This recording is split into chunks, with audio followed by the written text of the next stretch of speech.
Hi students, नमस्कार। मैं मनोहर कुमार और इंडियन फिजिक्स क्लास हिलसा से तो क्लास 11 के लिए कुछ टॉपिक लेकर आए हैं। सरल रेखा एवं समतल में गति।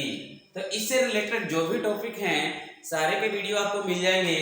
तो आपका ये पहला वीडियो है, तो इसे कृपया ध्यान से देखें और आगे के वीडियो को भी इसी के माध्यम से समझें।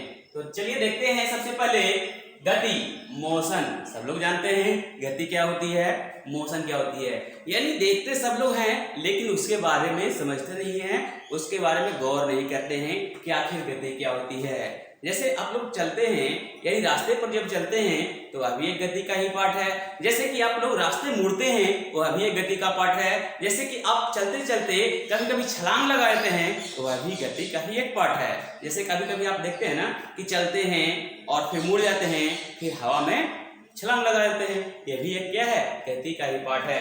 तो हम गति के मुख्य रूप से यहाँ पे 3 पार्ट जानेंगे, एक विमीय गति, द्विविमीय गति और त्रिविमीय गति। तो सबसे पहले देखते हैं गति का डेफिनेशन। तो चलिए, मोशन क्या है? किसी स्थिर बिंदु के सापेक्ष, किसी स्थिर बिंदु के सापेक्ष किसी पिंड की समय के साथ परिवर्तन को गति कहते हैं। आप कह रहा है कि कोई पिंड है, अगर किसी पिंड में समय के साथ स्थिति में कह सकते हैं या समय के साथ, या कह सकते हैं किसी बिंदु के सापेक्ष किसी पिंड का समय के साथ परिवर्तन हो जाए। कैसे इसको समझेंगे? मान लेते हैं कि एक यहाँ पे कण है, दूसरा कण यहाँ है। तो सापेक्ष का मतलब तुलना करना होता है ना। सापेक्ष का मतलब एक के तुलना करेंगे दूसरे से। जैसे कि यहाँ पे मान लेते हैं कि ए कण है, यहाँ पे मान लेते हैं कि बी कण है। अगर ए कण और बी कण दोनों के दोनों यहाँ चला जाए तो क्या कहेंगे? गति में कहेंगे? कभी नहीं कहेंगे। यानी दोनों एक दूसरे की तुलना में कभी गति में नहीं होगा। लेकिन अगर ए यहाँ है और बी यहाँ से चला गया यहाँ पर, तो कह सकते हैं कि ए की तुलना में बी गति की अवस्था में है। तो समझ में आ गया होगा कि अगर कोई बस पे बैठा हुआ व्यक्ति दो दोस्त हैं, अगर दोनों दोस्त एक दूसरे को कहे कि तुम गति में है, वो कहे कि तुम गति में है, तो दोनों को दोनों गलत हैं। इस तरह से हम कह सकते हैं कि दोनों, अगर कोई बाहरी व्यक्ति अगर बोलता है दोनों के बारे में तो दोनों गति में है, लेकिन अगर दोनों से कंपैरिजन किया जाता है तो गति में नहीं होता है। जैसे कि हम लोग कहते हैं कि एक ही बिंदु पे खड़े हैं या एक ही स्थान पे हम खड़े हैं, यहाँ पे मान लेते हैं कि यहाँ पे हम खड़े हैं, तो ये बोर्ड है, बोर्ड के तुलना में हम क्या है, यहाँ पे स्थिर बिंदु है, एक बिंदु ये, एक बिंदु हम हैं। अगर हम यहाँ से यहाँ चले जाएं तो क्या होगा? बोर्ड वही रह गया। तो बोर्ड की तुलना में हम क्या हो गए? गति की अवस्था में हो गए। वैसे ही कहते हैं, जैसे कि हम लोग कहते हैं ना कि घर से निकलते हैं, तो घर से निकलते तो घर साथ में छोड़ जाता है, घर तो वहीं पे है, लेकिन हम वहां से चले जाते हैं तो हम क्या हुए? हम गति हुए, हम गति की अवस्था में चले गए। यानी घर स्थिर अवस्था में रहा, हम गति की अवस्था में रह गए। लेकिन हमारे साथ मेरा भाई साथ में चला गया तो क्या है? कह सकते हैं कि हम दोनों क्या हैं? घर की तुलना में गति की अवस्था में हैं। तो समझ गए होंगे गति क्या है? किसी स्थिर बिंदु के सापेक्ष किसी पिंड की समय के साथ परिवर्तन को गति कहा जाता है। और निश्चित रूप से जब यहाँ एक बिंदु है, दूसरा बिंदु यहाँ है, और यहाँ से जब ये यहाँ जाएगा तो निश्चित रूप से इसमें टाइम लगेगा, और इसी को हम लोग क्या कहेंगे? गति कहते हैं। ठीक है, अब चलते हैं गति के प्रकार। गति के 3 प्रकार होते हैं। सबसे पहले एक विमीय गति, जिसको 1 डायमेंशनल बोलते हैं। एक विमीय गति 1 डायमेंशनल, द्विविमीय गति 2 डायमेंशनल, त्रिविमीय गति 3 डायमेंशनल। तो इस तरह से तीनों को हम बारी बारी से समझेंगे कि 1 डायमेंशनल किसे कहते हैं, 2 डायमेंशनल किसे कहते हैं, और 3 डायमेंशनल किसे कहते हैं। डायमेंशन बीमा, यानी बीमा, अब देखिए बीमा तो हमारा घर के या रूम के कोने में भी होती है, लेकिन उसकी दिशा को शो करती है। लेकिन यहाँ पे हम बात कर रहे हैं गति के बारे में। तो चलिए देखते हैं एक विमीय गति क्या है। 1 डायमेंशनल मोशन। 1 डायमेंशनल मोशन वैसी गति जो सीधी मार्ग पर होती है उसे एक विमीय गति कहते हैं। एकदम स्ट्रेट लाइन, तो क्या होगा? एक विमीय गति। जब रास्ते की लंबाई कैसी होनी चाहिए? सीधी होनी चाहिए। जैसे कि हम लोग कह सकते हैं जो गोली चलती है वह बिल्कुल सीधी चलती है, इसलिए गोली की गति एक विमीय गति कहलाएगी। जिस प्रकार से हम कह सकते हैं ना कि इस मार्कर को अगर ऊपर से छोड़ेंगे तो कहाँ जाके गिरेगा? एक एक कह सकते हैं कि बिल्कुल यह जमीन पर स्ट्रेट लाइन में गिरेगा, इसलिए कह सकते हैं एक विमीय गति है। उसी प्रकार से और भी एग्जाम्पल हैं कि ऊर्ध्वाधर ऊपर से गिरते पत्थर की गति, यानी छत पर ले जाकर किसी ईंट पत्थर को अगर गिरा दिया जाए तो ऐसे ऐसे करते नहीं जाएगा, वह बिल्कुल सीधे गिरेगा। उसी प्रकार से कह सकते हैं सीधी सड़क पर कार की गति, अगर सड़क सीधी है तो क्या होगा, देखते होंगे स्टीयरिंग इधर उधर करने की आवश्यकता नहीं होती है, कभी कभी तो स्टीयरिंग छोड़कर भी देखते हैं तो कार सीधे सीधे चली जाती है। तो उस तरह की गति क्या कहलाती है, तो इस तरह की गति को हम एक विमीय गति कहते हैं। चलिए आगे नेक्स्ट देखते हैं। चलिए द्विविमीय गति है, 2 डायमेंशनल मोशन। सबसे पहले देखते हैं जो समतल सतह में होती है, यानी वैसी गति जो समतल सतह में होती है उसे द्विविमीय गति कहते हैं। वैसी गति जो समतल सतह में होती है या दो सतह में होती है, या कह सकते हैं कि वैसी गति जो समतल सतह में होती है या दो दिशाओं में घटित होती है उसे हम लोग द्विविमीय गति कहते हैं। एग्जाम्पल के रूप में बोले तो ये बोर्ड हमारा समतल सतह है और यहाँ से जब इधर की ओर मुड़ जाए तो कितने दिशाओं में मुड़ा, 2 दिशाओं में, एक ये हो गया एक हो गया, इसी को हम लोग कहते हैं द्विविमीय गति। जैसे कि भीड़ भाड़ वाली सड़क पर कार की गति, जैसे देखते हैं ट्रैफिक जब हो जाता है सड़क पे तो कार इधर इधर इधर घूम घूम कर जाने लगता है, तो इस तरह से हम कह सकते हैं भीड़ भाड़ वाली सड़क पे कार की गति क्या होगी, द्विविमीय गति होगी। सांप की गति देखते होंगे, सांप इस तरह से चलता है, ये कितने विमाओं में, 2 विमाओं में गति कर रही है, इसलिए इसको द्विविमीय गति कहते हैं। टेढ़े मेढ़े रास्ते पर मनुष्य की गति, कभी कभी हम लोग को भी देखते हैं कि क्या होता है, जब हम लोग रास्ते पर चलते हैं तो हम लोग इधर उधर कभी सीधा नहीं जाते हैं, या कह सकते हैं ना कि गीली मिट्टी या कीचड़ वाले रास्ते पर मनुष्य की गति वह कभी सीधा नहीं जाएगा, कितनों प्रयास करेगा कि हम यहाँ से सीधा पहुंच जाएं, थोड़ा सा कभी इधर मुड़ते हुए जाएगा। इसलिए कह सकते हैं रेतीली जगह यानी रेगिस्तान वाली रास्ते पर मनुष्य की गति या दलदल वाली जगह पर मनुष्य की गति, ये सब क्या हो जाएगा, ये सब द्विविमीय गति होगा, क्योंकि मनुष्य की गति स्ट्रेट लाइन में होगी ही नहीं। जब सूखी सतह है, जब रास्ता सीधा है, वहां पे हमारा क्या होगा, एक विमीय गति होगा, लेकिन बाकी इन सभी रास्तों पर हमारा क्या होगा, द्विविमीय गति कहलाएगा। आगे है त्रिविमीय गति, 3 डायमेंशनल मोशन। वैसी गति जो हवा में होती है, वैसी गति जो हवा में घटित होती है उसे हम लोग क्या कहते हैं, त्रिविमीय गति कहते हैं। जैसे एग्जाम्पल के रूप में अगर ले लिया जाए तो कहते हैं हवाई जहाज की गति। हवाई जहाज कैसे चलती है, सबसे पहले देखते हैं हवाई अड्डे पे पहले वह सीधी चलती है, फिर मुड़ती है, फिर वह उड़ जाती है। कैसी गति हुई, एक त्रिविमीय गति हुई, क्योंकि त्रिविमीय गति में हम बता सकते हैं कि ये सबसे पहले एक विमीय गति लागू हुआ, पहले सीधी चलेगी, फिर मुड़ेगी और फिर हवा में उड़ जाएगी। इस तरह की गति को हम लोग त्रिविमीय गति कहते हैं। पक्षी की गति त्रिविमीय गति होती है, क्योंकि पक्षी कहाँ हवा में गति करती है, तो हवा में गति करने वाले को क्या कहेंगे, त्रिविमीय गति कहते हैं। ऐसा नहीं कि पक्षी बैठता है और वहीं से उड़ जाता है, कुछ दूरी तय भी करता है, मुड़ता भी है, फिर उड़ता भी है, तो कह सकते हैं कि इस तरह से त्रिविमीय गति हमारे क्या हो सकता है, हवाई जहाज की गति और पक्षी की गति त्रिविमीय गति है। आगे आपका है दूरी। गति के बारे में समझ गए कि गति किसको कहते हैं, तो कह सकते हैं किसी बिंदु के सापेक्ष एकांक समय में चली गई दूरी को हम लोग गति कहते हैं। यानी एक बिंदु अगर स्थिर है, दूसरा बिंदु वहां से चला जाए तो उसको हम लोग गति कहते हैं। और देखें कि गति 3 प्रकार के होते हैं, गति 3 प्रकार के होते हैं।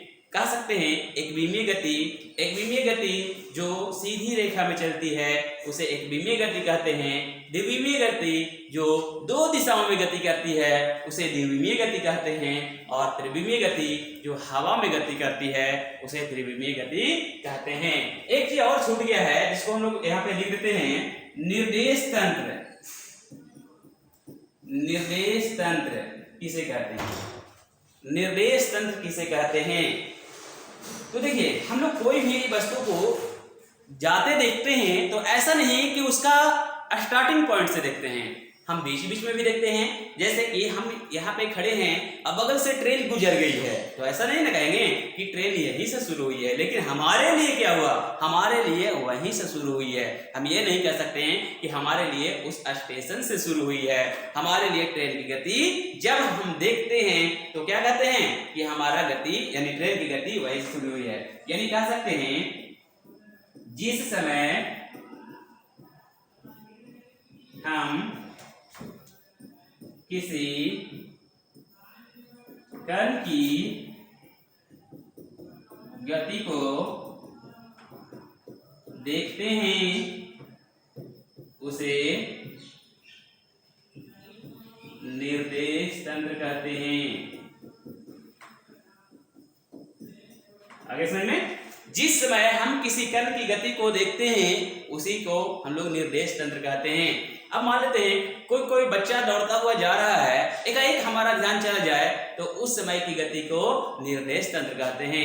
या किसी भी अवस्था में कह सकते हैं कोई हवाई जहाज उड़ रहा है आसमान में, तो जिस समय हम देखें उस समय की गति को निर्देश तंत्र कहते हैं। चलिए अब आगे देखते हैं दूरी के बारे में। डिस्टेंस सब लोग जानते हैं दूरी क्या होता है। जैसे कह सकते हैं ना कि आपके अपने घर, दादी घर और नानी घर के बीच क्या होता है, डिस्टेंस होता है 10 किलोमीटर, 5 किलोमीटर, 20 किलोमीटर। तो ऐसा नहीं कह सकते हैं कि वह घर के छत पर से नानी घर के छत पर से मापा जाता है, नहीं, वह रास्ते इस तरह से टेढ़े मेढ़े घूम घूम कर जाते हैं, उसकी लंबाई होती है। तो इस तरह से हम कह सकते हैं कि दो बिंदुओं के बीच चली गई रास्ते की लंबाई को दूरी कहते हैं। देखिए यहाँ पे ये क्या है, दो बिंदु है ए और ए यानी बी है, और इस तरह से ये रास्ते की लंबाई होगा, यह दूरी कहलाएगा। ये रास्ते की लंबाई सीधी भी हो सकती है, रास्ते की लंबाई टेढ़ी भी हो सकती है, हम इसे भी दूरी कहते हैं, क्योंकि यहाँ से यहाँ भी चला जाता है ना, यानी ए से बी तक चला जाता है, इसको भी हम लोग दूरी कहते हैं। तो दो बिंदुओं के बीच चली गई रास्ते की लंबाई को दूरी कहते हैं, चाहे वह रास्ता टेढ़ा हो, चाहे वह रास्ता सीधा हो। आगे है दूरी का मात्रक मीटर प्रति सेकेंड या किलोमीटर प्रति घंटा होता है। दूरी का मात्रक किलोमीटर प्रति घंटा या मीटर प्रति सेकेंड में मापा जा सकता है। दूरी एक अदिश राशि है, क्योंकि दूरी का अपना कोई डायरेक्शन नहीं होता है। हम लोग जानते हैं कि यह भी है एक प्रकार की दूरी है, तो हम नहीं कह सकते हैं कि यह किस डायरेक्शन में है। ये कह सकते हैं कि हमारा पेन है, यहाँ से यहाँ तक दूरी है, किस डायरेक्शन में है हम नहीं कह सकते हैं, इसलिए यह अदिश राशि हो जाता है। दूरी हमेशा धनात्मक होता है, हाँ ये कह सकते हैं कि दूरी हमेशा धनात्मक होता है। एग्जाम्पल के रूप में अगर समझें तो कह सकते हैं बिंदु ए से लेकर बिंदु बी तक 5 किलोमीटर की दूरी है, ठीक है, बिंदु ए से लेकर बी तक 5 किलोमीटर की दूरी है, और यहाँ से कोई कण यहाँ जाता है और कह सकते हैं कि पुनः वापस यहाँ आता है, और ये कितना किलोमीटर है, 2 किलोमीटर है। तो इस तरह से हम कह सकते हैं कि कुल दूरी कितना हुआ, तो 5 + 2 हुआ बराबर 7 हुआ। तो ऐसा भी कह सकते हैं ना कि उसी रास्ते पर तो वापस है, तो उतना घटना चाहिए, तो नहीं, वो विस्थापन हो जाता है। हम दूरी कहेंगे कि या तो जाए या तो वापस आए, उसको चलने में जो समय लगा उसी को हम लोग क्या कहते हैं, दूरी कहते हैं। यानी दो बिंदुओं के बीच रास्ते की लंबाई को दूरी कहते हैं, दो बिंदुओं के बीच चली गई रास्ते की लंबाई को दूरी कहते हैं। जिस प्रकार से देख रहे हैं कि टेढ़े मेढ़े रास्ते की लंबाई या सीधे रास्ते की लंबाई हो, दूरी कहलाएगा। दूरी का मात्रक मीटर प्रति सेकेंड या किलोमीटर प्रति घंटा होता है। दूरी एक अदिश राशि होता है।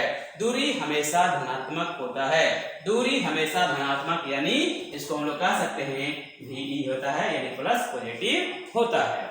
चलिए आगे देखते हैं विस्थापन के बारे में। विस्थापन डिस्प्लेसमेंट, तरह के विस्थापन दो बिंदुओं के बीच की न्यूनतम लंबाई को विस्थापन कहते हैं। दो बिंदुओं के बीच न्यूनतम लंबाई को विस्थापन कहते हैं। दो बिंदुओं के बीच न्यूनतम लंबाई को विस्थापन कहते हैं। और कह रहा है विस्थापन एक क्या है, सदिश राशि है, क्योंकि दो बिंदुओं के बीच जब हम बोल रहे हैं तो पहले से दिशा फिक्स हो जाता है, इसीलिए विस्थापन हमारा एक सदिश राशि है। विस्थापन को किलोमीटर, मीटर या सेंटीमीटर में व्यक्त किया जाता है। विस्थापन को हम लोग कह सकते हैं पॉजिटिव, निगेटिव या शून्य द्वारा दर्शाया जाता है, या ये तीनों होता है, पॉजिटिव भी होता है, निगेटिव भी होता है, जीरो भी होता है। यानी विस्थापन को हम लोग तीनों अवस्थाओं में व्यक्त कर सकते हैं, लेकिन दूरी हमेशा क्या होता है, पॉजिटिव होता है। चलिए अब न्यूमेरिकल इससे रिलेटेड देख लेते हैं। कह रहा है कि एक वृत्ताकार पथ जिसकी त्रिज्या 7 मीटर है, कह रहा है कि कोई कण ए से बी यानी ए बिंदु से चलकर पुनः ए बिंदु पर वापस आ जाता है, तो दूरी क्या होगा। ऐसा मान लेते हैं कि ये हमारा क्या है, एक वृत्ताकार मार्ग है जिसकी त्रिज्या 7 मीटर है। ठीक है, एक वृत्ताकार है जिसकी त्रिज्या 7 मीटर है। अब कह रहा है कि ए बिंदु से चलकर, मान लेते हैं कि कोई कण ए बिंदु से चलकर क्या कर रहा है, ए बिंदु पर वापस आ रहा है, इस तरह से चला और पुनः वापस यहीं पे आ गया, तो दूरी क्या होगा। तो दूरी की बात करेंगे तो दूरी कितना चला, तो ये टोटल परिधि न हो गया, तो हम कह सकते हैं कि वह परिधि के बराबर हो जाता है। दूरी किसके बराबर होता है, परिधि के बराबर होता है, और परिधि बराबर 2 पाई r होता है, 2 गुने 22/7 गुने त्रिज्या 7 है। इस तरह से हमारा कितना हो गया, 44 मीटर की दूरी हो गया। अगर विस्थापन की बात करेंगे तो विस्थापन क्या होता है, दो बिंदुओं के बीच की न्यूनतम दूरी होता है। तो यहां से गया था और वापस वो यहीं पे आ गया, तो क्या हुआ, कहीं पे दूरी है तो नहीं है, तो इसको बोलेंगे a माइनस a बराबर 0, यानी विस्थापन कितना हो गया, 0 हो गया, और हमारा दूरी कितना हो गया, 44 मीटर हो गया। नेक्स्ट दूसरा एग्जाम्पल है, एक वृत्ताकार पथ है जिसकी त्रिज्या 7 मीटर है। उसी प्रकार से एक वृत्ताकार पथ है जिसकी त्रिज्या 7 मीटर है, कोई कण ए बिंदु से चलकर बी बिंदु पर पहुंचता है, यहां से यहां तक पहुंचता है, तो उसका दूरी क्या होगा। तो देखिए दूरी की बात करेंगे तो कितना चला, तो अर्धवृत्त चला, तो हम कह सकते हैं दूरी के बारे में कि दूरी हमारा अर्धवृत्त का परिमाप क्या होता है, पाई r होता है, तो 22/7 गुने r कितना है, 7 है, इसलिए कह सकते हैं 22 मीटर की कुल दूरी तय किया था, क्योंकि ये अर्धवृत्त को पूरा किया था। दूसरा है विस्थापन, तो विस्थापन की बात करें तो विस्थापन कितना होगा, तो न्यूनतम लंबाई यानी ए से बी के बीच की न्यूनतम लंबाई, तो हम जानते हैं कि त्रिज्या 7 है, तो टोटल कितना हो जाएगा, 7 + 7 14 मीटर हमारा टोटल विस्थापन हो जाएगा, ए से लेकर बी तक। अगला एग्जांपल है, एक वृत्ताकार पथ जिसकी त्रिज्या 7 मीटर है, कोई कण ए बिंदु से बी बिंदु पर जाता है। कह रहा है कि कोई कण ए बिंदु से बी बिंदु पर जाता है और पुनः वापस ए के रास्ते बी पर चला जाता है, ए से लेकर बी तक गया, पुनः वापस होकर बी बिंदु पर चला गया, तो कह सकते हैं ना दूरी के बारे में कि पहले यहां से यहां गया तो कितना गया, पाई r गया, फिर जब यहां से वापस आया फिर वहीं पे पहुंचा तो कितना हुआ, 2 पाई r, क्योंकि पॉजिटिव में होता है तो पॉजिटिव में लिखेंगे, तो 3 पाई r हो गया, 3 गुने 22/7 गुने 7 हो जाएगा, यानी कितना हो गया, 66 मीटर की दूरी तय किया। अगर विस्थापन की बात करेंगे तो विस्थापन कितना होगा, तो विस्थापन हम कह सकते हैं पाई r, पहले कितना गया, पाई r माइनस 2 पाई r, या हम बोल सकते हैं कि ये हमारा यहां से यहां तक की दूरी, तो पहले विस्थापन कितना हुआ था, तो पहले विस्थापन हमारा हुआ था, हम कह सकते हैं कि पहले विस्थापन हमारा कितना, 7 + 7 14 हुआ था, फिर जब ये घूम के गया तो उसमें कितना विस्थापन हुआ, तो हम लोग कह सकते हैं कितना, यानी यहां से जब घूम कर गया, इसको हम लोग शॉर्टेज कर सकते हैं, तो इसको हम ऐसा भी लिख सकते हैं कि पहले हमारा यहां से लेकर यहां तक गया तो विस्थापन कितना हो गया, विस्थापन हमारा हो गया 7 + 7 14, इस तरह से फिर यहां से यहां आया फिर 14 हुआ, फिर यहां से यहां गया फिर 14 हुआ, यानी 28 न हो गया।